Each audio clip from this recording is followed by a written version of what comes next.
Here at Pat Bay, this training aspect, which was one of the two, the military side was operational, the training side was crucial.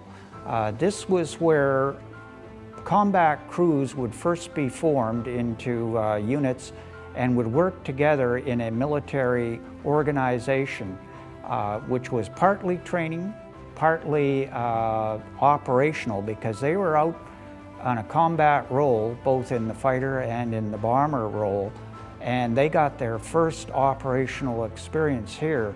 And that was crucial for Canada because they would go on to both Pacific theaters, European and African theaters, and there they would be no chance for training. They were under fire from the get-go.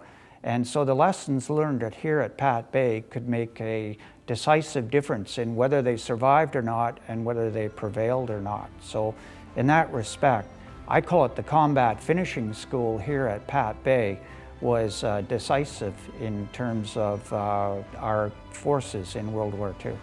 In World War II, just in the months leading up to World War II, this base opened. It was designed as a military base originally, so there were no civilian aircraft. And the RCAF was looking to protect its fleet down in Nanaimo, the Pacific Fleet. It was also hoping to secure the approaches to Vancouver, given the rise of militarism in the world, and given particularly the rise of Japan as a power. So they established a major air base here, which was very fortunate given the outbreak of World War II. Originally, the base was established solely for Canadians and for the Royal Canadian Air Force. However, with the outbreak of World War II, which occurred just 2 months before the base was actually opened, it assumed a major training role, and all Allied forces came here to be trained, but the major organization that was here in addition to the Canadians was the Royal Air Force. This base actually was the third largest base in Canada in World War II, and at its peak it had 5,000 personnel, and during the war more than 10,000 people were trained in all. And there was an instant demand for all kinds of air crew. So everything from pilots, navigators, wireless operators, gunners, as well as all of their supporting armorers and mechanics. There was a demand for all of these trades.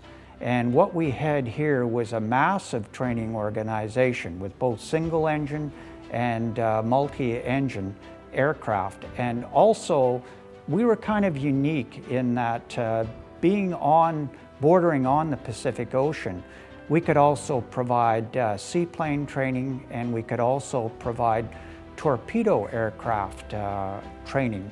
Being World War II, most of the combat roles were filled by males exclusively.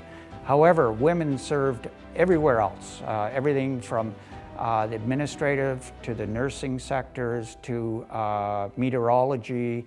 So they were present, and they were quite a familiar sight on the base as well.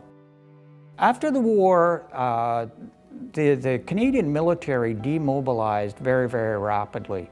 And this was actually a dispersal area. They gathered up all of the aircraft on the West Coast and they auctioned them off at fire sale prices. For $40, you could buy a bomber, you could buy a fighter, you could pretty well have your pick. What was sold, and the rest of it, unfortunately, was scrapped and melted down and cut up and basically done away with because there was no need for it after World War II. And the base itself closed down shortly after that, so it faced a crisis. The citizens of Victoria wanted an airport facility that was right on the outskirts of town. And we're about 26 kilometers from town. So they really didn't want to travel that distance to get into the civilian market for air travel that was going to boom after World War II. But the thing was, we had a tremendous infrastructure here, and it was just too good to give up. So as a consequence, this military base in peacetime became a huge civilian airport and was used both privately and commercially thereafter.